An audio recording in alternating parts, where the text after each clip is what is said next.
CliffCentral.com on a Thursday morning. It's the 25th of August, and we get our teeth into the big stories of the week in the burning platform. It's our opportunity and yours to bring up all the big stories that you want to talk about, all the things that are happening in the news, and to talk to some people who have valuable insights and who can give us some really useful information so that when we get to the coffee machine today at work, or when we bump into someone we know, we can sound like we know what we're talking about. So here it is. Let's get straight into it. This morning, Pumi and I have some really cool guests.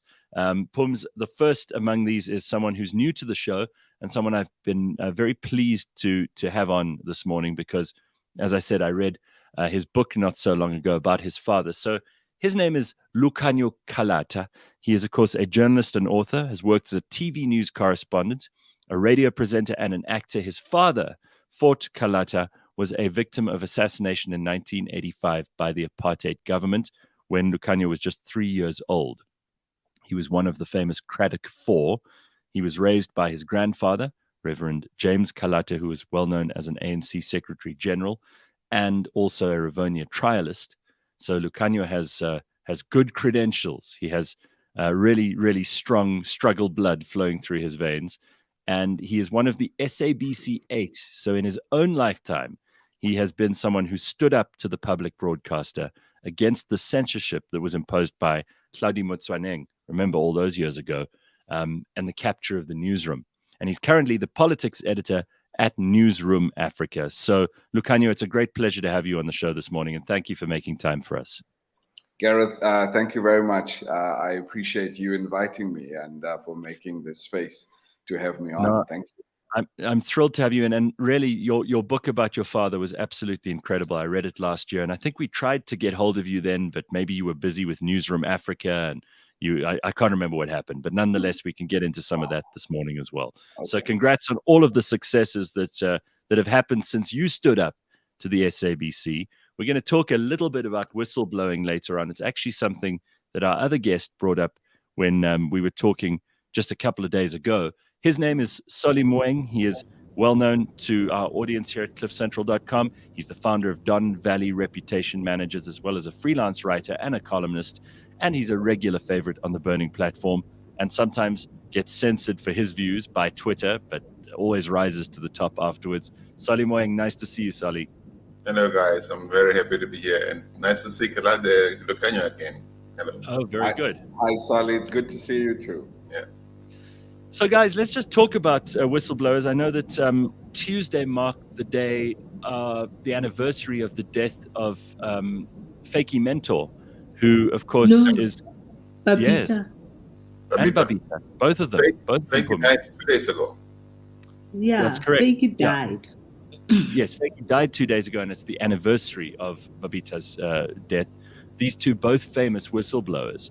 So I think it's an appropriate week for us to be talking a little bit about this because, as we know, and he was meant to be a part of the story this morning, but Athol, who we've had on the show before, Pumi, Athol Williams, who is famously trying to get some kind of justice for all the people who were part of state capture, and himself has had to take cover and at his own cost try to find some sort of protection against his whistleblowing. He's unable to join us this morning, but I was hoping that he would be part of the conversation today too about whistleblowers.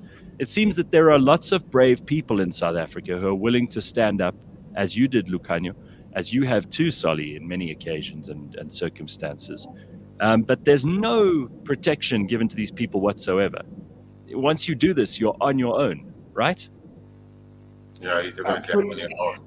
I mean, look, there are different kinds of whistleblowers. We talk about the ones whose whistle we hear, we know about, who write books, who appear on TV, but there are many, many others who I call them, corruption saboteur, who quietly refuse to sign a document, or quietly whisper to somebody, or even some of them even resign from jobs and do bad things. We don't hear about them. Some of them are hiding, but they're happy that the stuff that they refused to allow to happen didn't happen after they died because they put obstacles in place. And we should celebrate all of those people, not just the ones that we read about and we see on TV every day.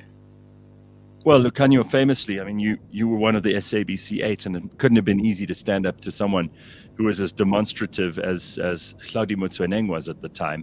And of course, we know some horrible things happened to the SABC 8.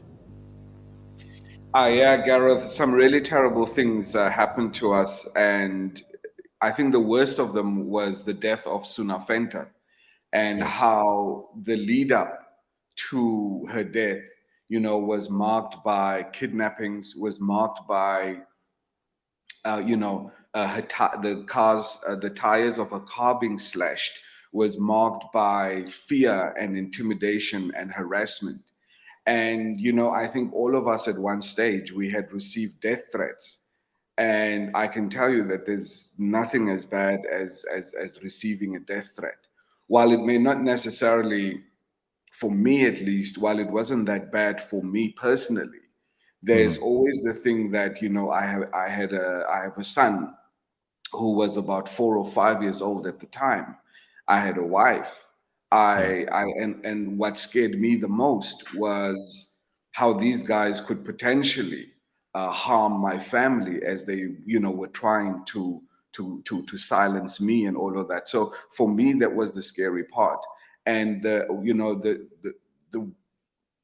other thing that was bad was that there was absolutely no support from the police, none whatsoever. Other than the day that we received a phone call to say, we heard that you received death threats, there was nothing else. I never communicated with the police ever again. They never called to check in. They never did anything, even though they were fully aware of the fact that we had received death threats.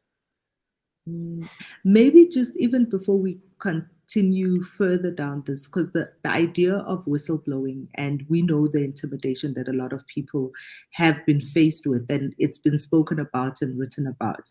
But maybe just to take some of our listeners back, Lukhanyo, to 2016, and what happened with you guys and your finally standing up and your now famous open letter. So those of the people who haven't heard about it can hear about that. If you can take us back to that.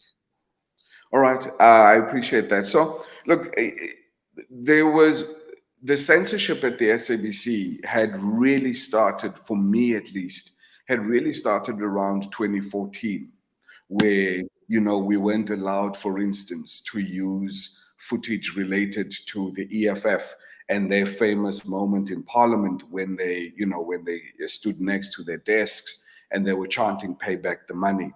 So it started, for me, it really started after that event in the National Assembly. And then slowly but surely, throughout 2015, there were, nuggets here. No, you can't do this story. No, you can't talk to this person. No, we can't show these visuals. No, we can't play this audio, and we can't do all of these things. But it really obviously came to a head in 2016, around about May, June, when by then Hlaudi Motsoeneng, who was the COO, had instituted a policy that we couldn't really show, violence in townships, schools being burned in Limpopo, I think. And at the time, we had the acting CEO, Jimmy Matthews, who was someone that I really respected in the industry. So on the 27th of June, I woke up that morning and Jimmy Matthews had, issued a statement in which he resigned, and in which he confirmed that, the things that were happening at the SABC were wrong, and he had participated in some of that wrongdoing. So for me, that really, it made me feel really uncomfortable, and it didn't sit well with me at all. And on the 27th of June, fortuitously, happened to be the anniversary of the day my father and his comrades disappeared and were killed. So I then used that opportunity, to write this letter, to publish this letter that that really asked the question, is this really what my father died for? For us to live in a democracy where the public broadcaster was being censored from really showing South Africans the real news. Is this really what he died for? Now, I wasn't conscious about the impact that that letter would have. You know, I just thought, okay, you know, we'll write this letter, and I had assistance with it from a friend of mine, and you know, we published it, and then it really just took on a life of its own. I think we published the letter, or we sent it off to friends of mine in the industry at about 12 o'clock. By 2 o'clock, I was really just a passenger in this in this letter as it took off, and it became just complete and utterly viral. And that obviously did not sit well with Hlaudi Motsoeneng, and he was then determined to show us a thing or two about his power. And you know, the worst thing, after we were fired without ever being given an opportunity to hear our side of the story by the SABC, was that I was fired on a Tuesday. My son, who I said at the time was about 4 or 5, he fell ill the Wednesday. So I took him to the doctor. He didn't get better. So the Thursday morning, I took him to the doctor. And at the time, I mean, the SABC had medical aid and all of that, a really good medical aid. And we went to the doctor. The doctor saw my son. And as we were leaving, I handed the receptionist, you know, my medical aid card. And she swiped and she swiped. And then she told me, Mr. Calata, I'm sorry, but your medical aid card has been declined. So within 2 days after we were fired by the SABC in July 2016, they had canceled my medical aid. And I think that was for me the point where I got really upset, because again, I was like, I'm an adult. Saudi's an adult. We can deal with our things together. But once I was unable to look after my child because of something that I know that he did, it really frustrated the hell out of me, actually. Wow. What a story. I mean, it's just incredible to hear the personal anecdote of them canceling your medical aid. You know, it's so spiteful. It's just, it's such small thinking. But I suppose this is, yeah. And I mean, we know about so many more people in South Africa who go unheard, and who probably have been in their last moments, you know, in the most terrible pain and anguish. We know about political killings in Mpumalanga and KwaZulu-Natal. I mean, those people we'll never know the full story. A lot of it happens in darkness, and there are some ruthless, dangerous people in this country. You know, if you cross the wrong people, you could very easily find yourself in a shallow grave. You know that, and for me, one of the things that is utterly amazing. I just want to ask Solly, can you quickly go out and then come back in, because I don't know why there was some sort of a buzz on your line, and we'll get you back in, and then it'll hopefully be a bit clearer. Sorry, Pums, you were saying? Is that, you know, so Hlaudi at the SABC, whether it is board members in various state-owned enterprises or CEOs and COOs, in the case of Babita, which we've now, this whole week, I think we've been hearing quite a lot of revelations of some of the things that she discovered and she was trying to stop, which ultimately led to her being killed.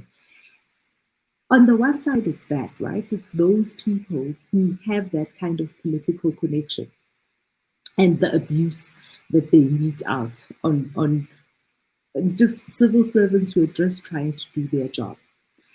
But what we don't speak about, and only recently have we started talking about the role of the multinationals, the Bains, the McKinseys, and all of those guys, is how individuals who are professionals, if they have been targeted in their state-owned enterprises because of refusing to be part of the looting or any of this wrongdoing can't get jobs, even in the private sector, because the private sector is complicit and they feel that we can't give you a job because now, our client is X. And that's how bad it actually is that everybody is part of this ring of corruption, as it were. I think the story that comes to mind is the lady who was the CFO at ESCOM, who also, and she lost her house because even after she was then fired and victimized at ESCOM, she couldn't get into the private sector either, even though she is a Done the right professional, thing. but also a professional with a skill, a skill that can be used in other industries too. Can I just say something? I think what people don't realize is that there seems to be a blacklist that circulates in ANC circles that has a name for names of people who should not be employed. And the sad part of it is that some members of the private sector always, those who do business with government and who rely on ANC largesse, they will also adhere to that list. People don't want to employ you, like, but why? What have I done wrong? We can't touch you. Yeah. I have been through that thing. That's why I had to leave South Africa, because suddenly people were not able to touch me because they were afraid to touch me. And there are many, many, many other people who are quiet. As I said, that's why it's important that we also talk about those people who are probably listening to this show, but they are afraid. People like Monobisi Kalawe, I'm mentioning his name. He was the CEO of SAA at the time. That guy never even went to the Zonal Commission. If he were to stand on a platform and tell us what happened there when Dutumieni was there, you'd want to cry. Yeah, it's a good point. And Pumi, I like what you said there too, that there's an onus on the private sector too to take these people in and give them an opportunity, even if they are on some ANC list, as Solly puts it, because we want whistleblowers to come forward. We want them to show us who the bad people are, and then we want them to show us where the money is being stolen. But we then have a responsibility to give them the kind of security that makes it possible for other people to come forward without worrying about their bottom line. I mean, Lukhanyo was just saying, he couldn't pay the medical aid. We've heard about these people having their houses taken away. We've heard about threats to their lives, slashing of tires, all of that stuff. We're clearly not doing a very good job with whistleblowers. Well, Gareth, if I can say, that the onus does lie on the kind of legislation that is put in place to protect whistleblowers in this country. And I think the reason why there's been such a delay in getting us to that point where we say there's actually a law that guarantees whistleblowers protection. And no one can ever be guaranteed of future employment, but at least protection from death threats, from violence, but also protection from someone losing their home. There has to be some kind of mechanism that's worked into that legislation that says, if you blow the whistle and you save the state R1 billion, for instance, someone like Cynthia Stimple, who had refused to sign certain contracts at SAA during Dudu Mieni's time, she saved this country billions of rands. So ideally, in the legislation that is passed, there should be some mechanism that says, maybe 1% of the money that you saved at the country, you will receive that as some kind of a reward or some kind of a payment, just so that you are protected. I don't imagine I don't think there are a lot of people who would have a problem in South Africa with giving a reward to the whistleblowers. If we consider how much is being stolen left, right, and center. The ANC does. Well, obviously. yeah, but that's the point. The thing is, if we were to pass any legislation of that nature, who would have to pass it? The ANC still dominates in parliament. Most of the people who are incriminated in a lot of stuff that's happened in South Africa are ANC people, or they're linked to the African National Congress. So how do you expect these people to suddenly turn around and reward people who speak out against them? It's not going to happen. It's not going to happen while the ANC. Look at the Zondo Commission report. The president has just come out to tell us, of course, what we know, that its recommendations are not binding. But we expected something else from this. He's preparing us for something else. He's trying to be president of South Africa and president of the ANC at the same time. And the two no longer speak to each other. Solly, have you ever seen this blacklist that that everybody who the ANC doesn't want everyone else to deal with is on? Have you seen it, or is it just is it something that you heard about? Because I've heard about it. I don't. I've written about it as well. I've never seen it. The thing about it is that you hear different people in different parts of the country telling you, yeah, but you're untouchable. We can't do it. I have friends who were told, if you do that, Solly is on the blacklist. You can't work with him. You need to remove him from your website, because we see he's one of us, your associates. I have friends who refuse to do that, but some of them were told, listen, if you don't remove Solly, then you're not going to succeed over there. But when you have 2 or 3 different organizations saying that to yourself, then there must be conversations that are happening behind the scenes that we are not aware of. I don't know if there's a physical list, but I know that there are names that get circulated. It's not new. I mean, people like former advocate Vusi Piccoli. Remember how he was chucked out of the business of that auditing firm following his removal from office. He had done nothing wrong. There are other people. Temba Maseko has written about it in his book. Many other people have been told suddenly you become untouchable. How does the word circulate that you can touch that one, you can't touch one? So the harm that gets down to people, it's not just physical violence. It's having all doors shut at you so that you can't survive. Your livelihood gets threatened. You can't take care of your children, your family. You lose your home, your cars, etc. And you realize that there's something going on in this country, and it is going on. Hopefully, one day somebody will stand up and say, "Okay, this is what has been going on." If I may add something to that, Pumi. So at the SABC, we knew that there was censorship, but nowhere was it written down. There was never an email that said, you can't do this, you can't do this. It was always word of mouth. Always word of mouth. And then when you try to follow it back to say, but where does the instruction actually come from? Eventually someone will tell you, oh, well, it comes from the 27th floor, or where where it comes from. So, and I think to this point that Solly is making is that there may not necessarily be a list that's written down, but there are individuals that, where in discussions where it's spoken about to say, oh, okay, so Lukhanyo, no, that one is a bad apple. You don't want him. Because also if you have Lukhanyo, the chances of receiving further patronage, that's exactly, that those are going to be limited. Yeah, including the list of individuals, Lukhanyo, who could not be interviewed. There's no list, but people knew you can't invite so and so into the studio. I was about to ask if there was speaking of lists, if there was a red list there at the SABC of analysts that you couldn't speak to. So there wasn't. Okay. Well, I remember. I mean, part of the reason I had to leave and start Cliff Central was because I wanted to interview. It was an election year in 2014.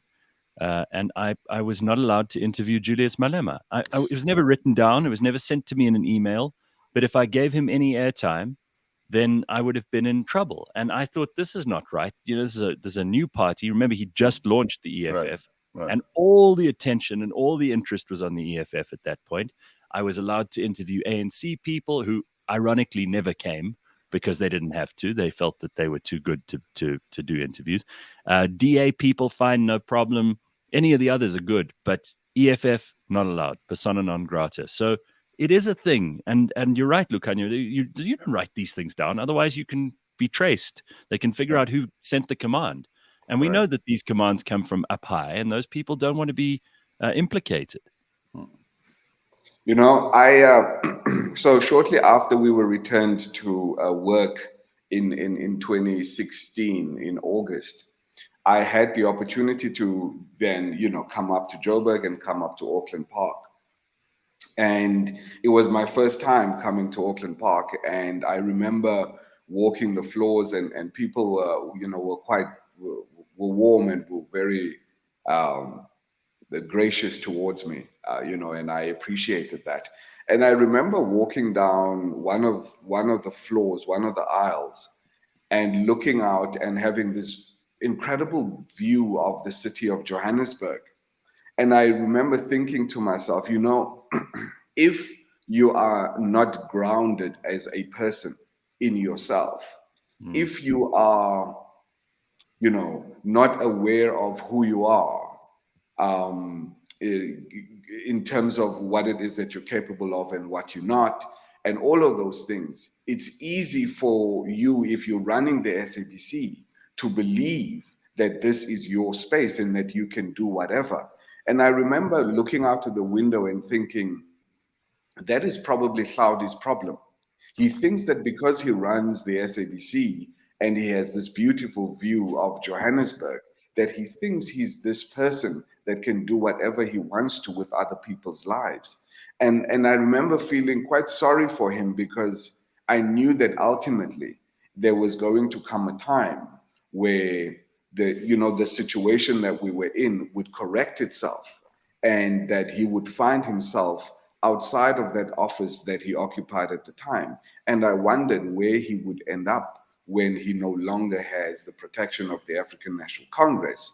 Out of morbid curiosity, does anyone on the panel know where Hlaudi Motsoeneng is right now and what he's doing? Well, he's definitely fighting. not paying us back the money he's supposed Correct. to be paying back. Yeah, That's what he's doing. Yeah, that's what he's doing. He's trying to push back against the need, with the order to pay back the money. I think it was 11 million rands that he took, some kind of commission of sorts. No, it was a success fee. It was a success fee. Right. Yeah, that he paid himself after he had illegally signed the agreement between the SABC and MultiChoice, yes.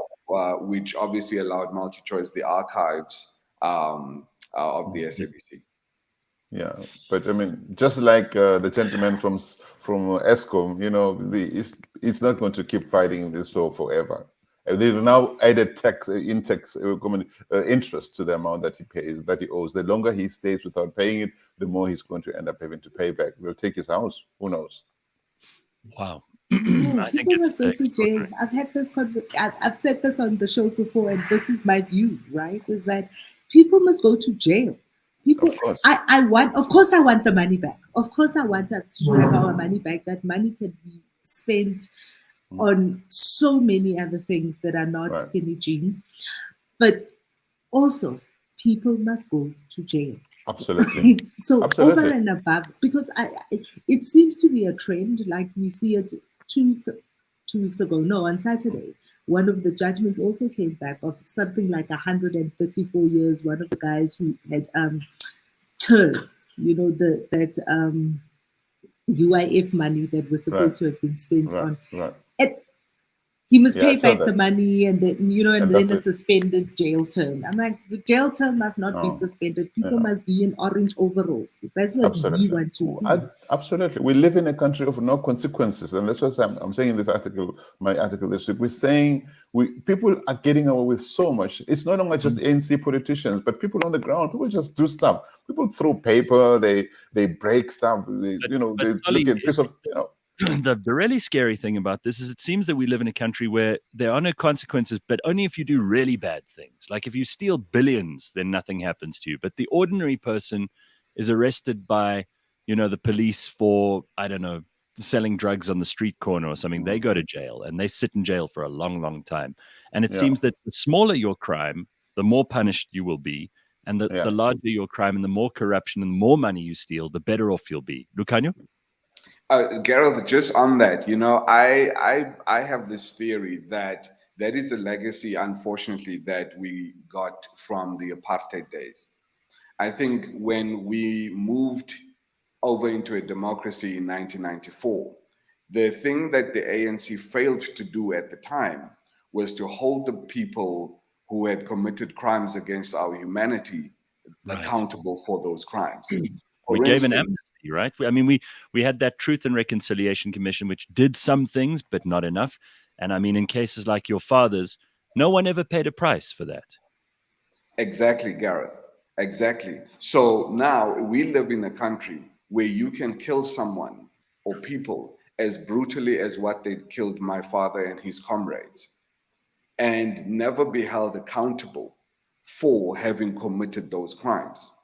Now, that has an impact because people see that and people act from that position to say, but hold on, if de Klerk was never held responsible for his role in the murders of the Craddock Four, why should I be held responsible for looting 2 billion rand from VBS? Because Right. the VBS looting and some of state capture, there is a direct link that you can draw between this impunity and the Yeah. apartheid impunity. It's because we never created the kind of state that says we don't care if you are former President F.W. de Klerk or if you are former President Jacob Zuma. If you Mhm. commit a crime in our country, you will be held accountable for that. Can I just respond to that? Yes, of course. Go ahead, Sully, and then Just I do yeah, want to bring someone else on. Go ahead. Okay, two short things. One, look, we have South Africa's democracy, post-apartheid democracy, is a negotiated settlement. The details of the settlement nobody won a war. Okay, we need to be realistic about this. Some people on both sides of the fight got away with a lot. Many people would have gone to jail for all sorts of stuff they've done. We need to make peace with that. And politicians look after politicians. Unfortunately, ordinary people paid the price, but they never did. Yeah, it's a negotiated lesson. We need to make peace with that. Two, I don't think that we're committing sins or crimes because we learn from apartheid. I don't think that people who are doing bad things now are saying, yeah, because they cleared it away. I'm sorry, I don't think so. Human beings, where you have human societies, irrespective of where you are in the world, you need regulations, you need laws, but you need also enforcement of those laws. It's not because someone did a crime that I'm going to do a crime today, because I can do it and I can get away with it. We need to have a system that says, you commit crime, you go to jail, there's a price to be paid. We don't have that system, and we can't blame apartheid for the crazy stuff that are happening in South Africa today. I'm sorry, we can't do that. It's because we're allowing those things to happen.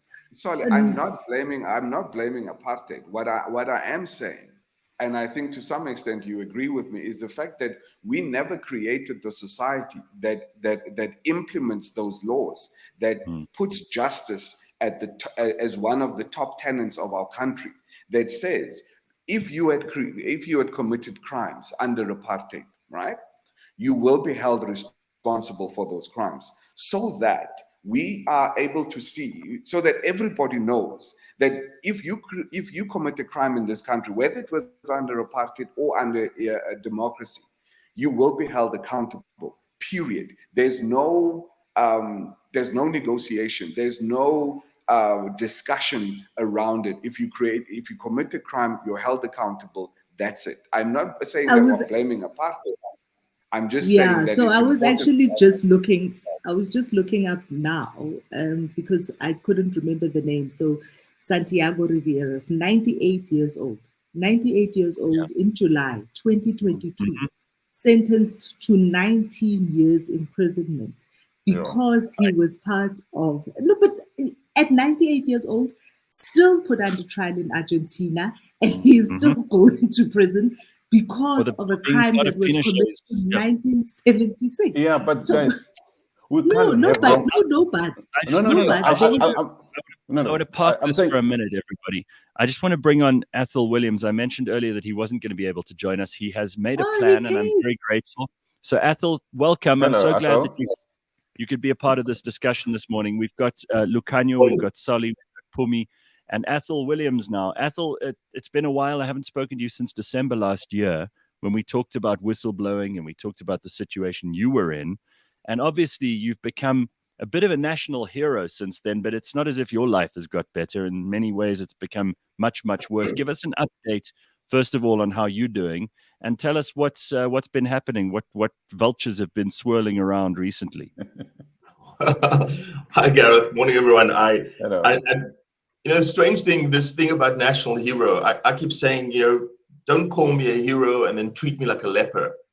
And I think we've got a bit of that going on because I still have got absolutely no support from any quarters, from anyone, from any business organization, any government department, any wealthy individual, No one.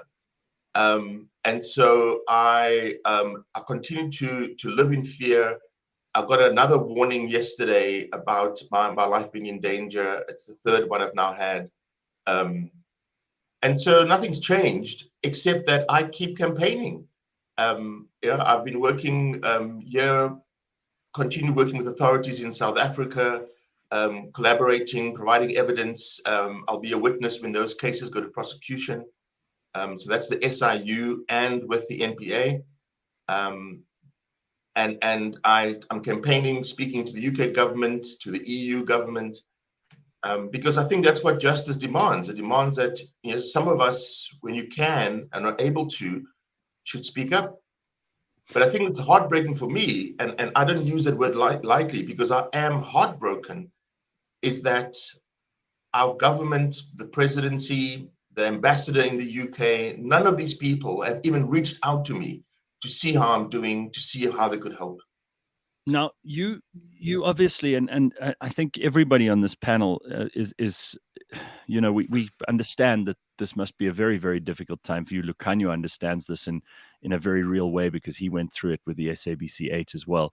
But Athol, I'm not surprised that our government isn't helping you. You also took on the big fish of Bain and other big international corporations who have tremendous power and money and exert enormous influence on governments all over the world. Have you been victim to any particularly nefarious attempts on your life or on your livelihood or anything else from those companies? And do they do it in any direct way? I mean, taking on some of the biggest and most dangerous companies in the world. And these are the people who were the architects of state capture in this country. If we should be pointing the finger of blame at the ANC, we should equally be pointing it at them. Have they made your life any more miserable in any way that you can actually account for? Or are they very nefarious and indirect and insidious about it? Yeah, it's definitely indirect, Gareth. I've been here for 9 months now. I've been out of South Africa for 9 months, so I've stopped looking for work in South Africa because that was going nowhere. Sure. So again, despite my CV that's got 25 years of business and 5 master's degrees from top universities, no company in South Africa seemed to have any vacancies or interest in someone with my background and experience. So right now it's more it's more discreet. But I tell you what Bain is doing, almost by definition, for it to justify its continued existence in South Africa and elsewhere, they've got to defame me, because when people ask questions about Bain, they're saying, Athol Williams says, and so Bain never addresses, and you'll see that in their press releases, their advertorials, their media, they never address the allegations. All they do is say Athol's, got conjecture or Athol's speculating. In their documents to the Zondo Commission, they say Athol's dishonest. They say I'm a liar, and so it's they're playing the man, not the ball. And so it's the damage to my reputation. I can't even tell, because you know what it's like when you ask someone now or approach someone, you don't know why they're saying no. It could just be because they don't like me, or because something else is going on.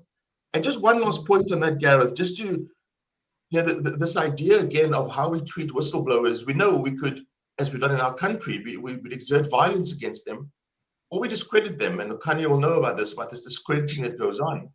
And so I was shocked to hear the acting DG of Treasury on the radio disparaging me. And I think this is this connectedness when we say, why is government not acting? Why is it that Bain has got a board member of the Reserve Bank on its payroll? Why is it that Sasol defends Bain tooth and nail and Business Leadership South Africa? This is not looting, right? The Bain story, as you said, this is not about looting. Bain never looted, but Bain were at the center of the planning of state capture. They were Zuma's consultants of choice. And so their tentacles have reached deep into our society, and they've got heavy political cover. The reason Bain continues in South Africa with all that we know is because they got political cover. And so again, if I'm what's standing between Bain and prosperity, and I'm standing between keeping the lid on everything they're hiding, and they're coming out, then of course I'm a danger to many people. Sure. Yeah. And Athol and Lukhanyo, for my question for you is, for any other person that is watching or listening to the show today, where did you find the courage, and how should they go about, even with all of these things, because there is no doubt that you have been patriotic? Where should they find the courage, and how do you go about exposing what is available, particularly what is happening? I mean, particularly when the tentacles run so wide and deep. Pumi, thank you for that question. I think for me, I have, I think, a very personal connection with, I think, with South Africa and the freedoms and the democracy that we enjoy today. My father's blood was shed for this country and this freedom that we have today. So I feel that I need to do things in a manner that honors my father, but not just him, but also Matthew Goniwe, Sparo Mkhonto, Stella Mhlawuli, but also Victoria Mxenge, Griffith Mxenge, Nokuthula Simelane, Ahmed Timo, Steve Biko, Mapetla Mohapi, you know. So I can go on and on and on, because for me, I always take it back to say that there were people who sacrificed their lives for me to be here where I am today. They gave the best of themselves for me. So what I need to do every day is to give the best of myself for them. I now have a son, and I'm sure some of the panel members have got kids as well, and they've got, obviously, we've got a society with the next generation of South Africans coming through. And we need to build the kind of South Africa that will allow them to fulfill their potential. You see, I have this thing, Pumi, where everybody that succeeds, for instance, you and Gareth leaves the SABC, he sets up Cliff Central, all right? For me, that is like his success validates why I had to grow up without a father, because it means for me, my father died so that Gareth could live in a South Africa where he grows up to fulfill his potential. So whenever a black child or a white child, a colored child, a Chinese child, an Indian child, or anybody in South Africa achieves something, it gives value to me, because it says my father did not die in vain.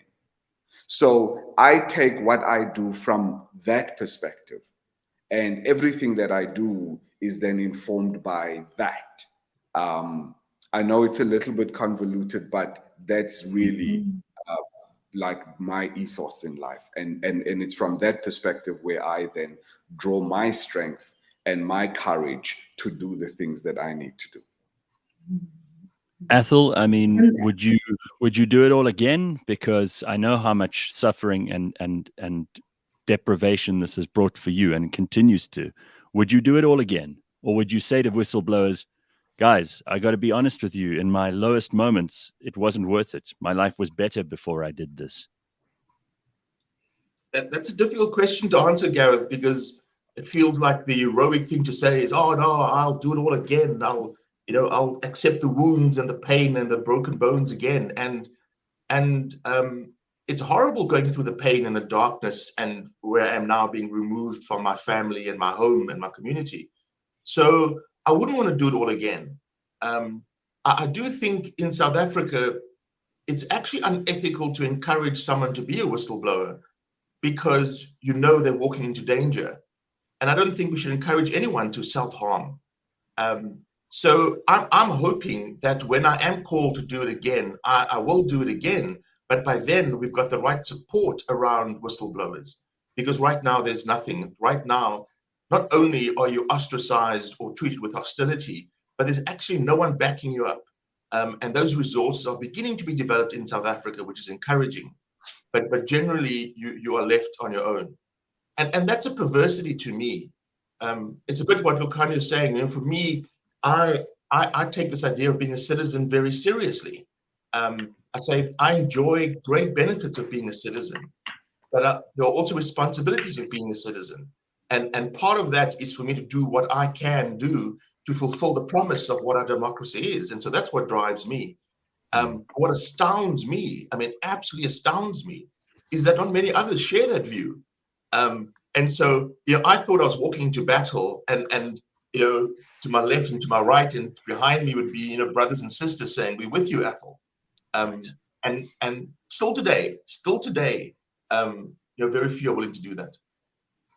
Have we, you, all three of you, Lukhanyo, Sally, and Athol, you've all three paid a private and a personal price. Two of you are currently overseas as a result of the fact that you have pissed off the ANC. The ANC is weakening. We talk about this every week here on the Burning Platform. Do you think that they are sufficiently weakened at this point to be at an inflection point, to be able to be brought down with all of their networks of patronage, and notwithstanding the good things that the ANC has done, and they are there for us to see, and we know what the ANC used to be and what a standard it used to hold itself to. But this organization is now riddled with holes like a Swiss cheese, and it's unlikely that it can repair itself. Are there any people in there that you still regard as being the torchbearers of the ANC that you might have looked up to at a time, and can do whatever they can in the organization to resuscitate it? Or is it so far gone that it must now be put in the grave? That's a tough question. For me, it's so far gone. It's ethically lost the battle. I don't see any individual in the ANC who can bring to South Africa the responses that it needs in order to stand up again. I think the ANC needs to go. It's like an old energy system that needs to be decommissioned. I don't know what's going to happen in December, who's going to emerge as leader. Ramaphosa might, somebody else might. If somebody from the RET group becomes a leader, it's going to precipitate the speed towards the fall of the ANC. But we can't just rely on the ANC to fall. We South Africans need to organize, to unite again to save South Africa from the ANC. South Africa, there was post-colonial South Africa, post-apartheid South Africa. South Africa is desperately in need of post-ANC South Africa. We can't rely on the ANC to save South Africa. We have to unite before the elections to remove it. Gareth, I agree with Solly in that I think what needs to happen is that the ANC is busy dying in front of our eyes. We can all see it.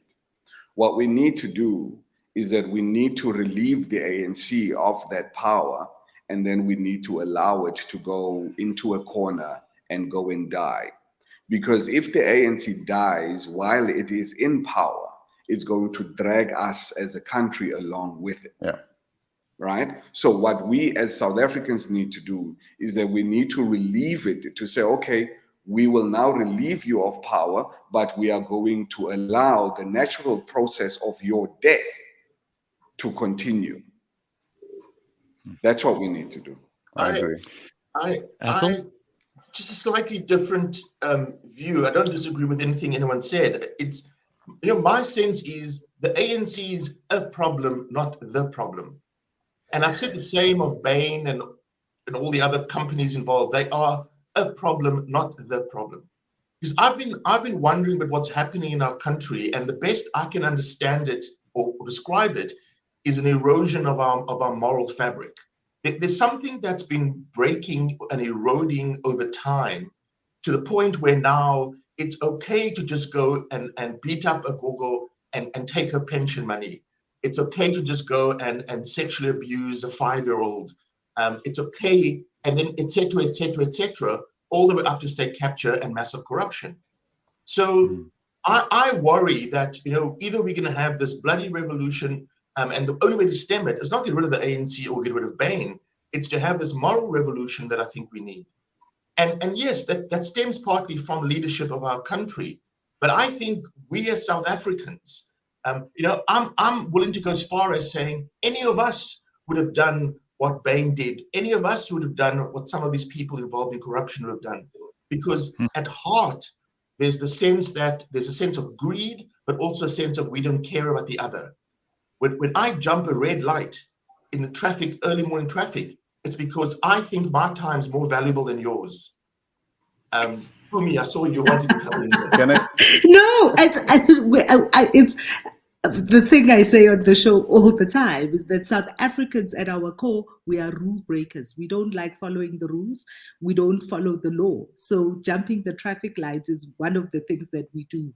The relationship between a bribed policeman and the bribing driver it's South Africans, so we do have to rebuild our country one person at a time. I think that all fish rot from the head. There's got to be leadership. There's got to be a leader in South Africa who is able, and Nelson Mandela was able to do that to a large extent. Who's able to speak at all of us from a moral high ground. Right now, and for too many years, we haven't had a leader who was able to speak and everybody would shut up and listen. Yeah, we're not fish, we are society. No. But the thing is, there's got to be. I'm a brand from a brand perspective. When the CEO misbehaves, when we say these are the brand values, and the CEO does other things, everybody will do their own thing. I'm not saying that the rest of us don't have a responsibility to take. I'm not saying that, but I'm saying that there's got to be. In South Africa, people follow the leaders, whether you like it or not. People just follow the leader. When you sing dies, you sing well, they follow you. So speaking of following the leader, Lukhanyo, you're the head of an impressive newsroom. Athol, you're always paying attention to things. Sally, I know you watch every political development here with keen interest, and so does Pumi. There was a tweet from Julius Malema. Now, you could say what you like about Julius Malema, but he very seldom actually puts out false information, misinformation, disinformation. Right? And he would put out this tweet the other day about this possible faction that's brewing in the background of the ANC, and I can see you're already smiling, Sally, because interesting, Phumzile Mlambo-Ngcuka suddenly ignited her Twitter feed this week. We're hearing all kinds of stories about Thabo Mbeki in the background. Trying to cobble something together. Mcebisi Jonas. We hear about Tito and Trevor. We hear about lots of things going on here. We know that the most important thing in politics is who pays the piper, right? Now, the ANC are going into this conference this year. They are still an important, probably the most important political faction in the country as a party. What if there are new elements starting to coalesce in the ANC, and those elements might have access to funding? I know Athol has puts a chill up your spine because some of that funding might be from the very people who you've fingered in the State Capture Commission. But what do you guys think of the potential of that happening? Well, I'll say something. I'll keep quiet. Look, patronage is big in South African politics. If you don't have the money, you are unlikely going to make it. That's the truth. But it's not. I'm not surprised. There would be people in the ANC trying to create something. Look at the Defend Democracy campaigners. A lot of them are ANC stalwarts. But I have tried to work with a lot of these ANC stalwarts, and all they want to do is to save the ANC. So that they have difficulties imagining South Africa without the ANC. So of course we'll have people saying we need to save our ANC. I'm tired of saving the ANC. South Africans need to save South Africa. As Calata said earlier, we need to get to a point where we relieve the ANC of the power so that we can breathe again. The ANC is like putting its knee on South Africa's neck. We need to remove that knee so that South Africa can breathe again, irrespective of who comes from the ANC. Okay. Gareth, the ANC is what, 110 years old. You don't live to be 110 years old without having set patterns. You know what I mean? There's things that you do that are completely difficult for you to turn around because those things are entrenched, those things are embedded. Yeah. It doesn't matter who sits at the top of the African National Congress, because the structures continue to work exactly the same way that they've worked for the last 100 and so years. And it's difficult to turn that thing around. So, one of the questions that I've been asking, Cyril Ramaphosa has been throwing around this buzzword, renewal. And what I've been saying is, what does the plan for renewal entail? So other than telling me that we on renewal, what are you going to practically put in place to renew the African National Congress? And I can tell you, I was at the policy conference. I asked that question every day. I never got a single answer other than the buzzword that is renewal. But how do you renew something that is, how do you renew? There's no ideological discussions within the branches. You can't make sour milk good again. You know, once it's soured, it's done, I suppose. Maybe that's what we're saying. Athol, you get the last word. And again, thank you for making time for us. I know that we were talking to you at 1 a.m. To arrange this. So thank you. I really, you know, despite all your trials and tribulations, which we are more than sympathetic to, and you always will have a voice here on this platform, you get the last word for this morning. You know, what Sully and Lukhanyo described is an old organization that needs restructuring. So maybe the ANC should get Bain in. Let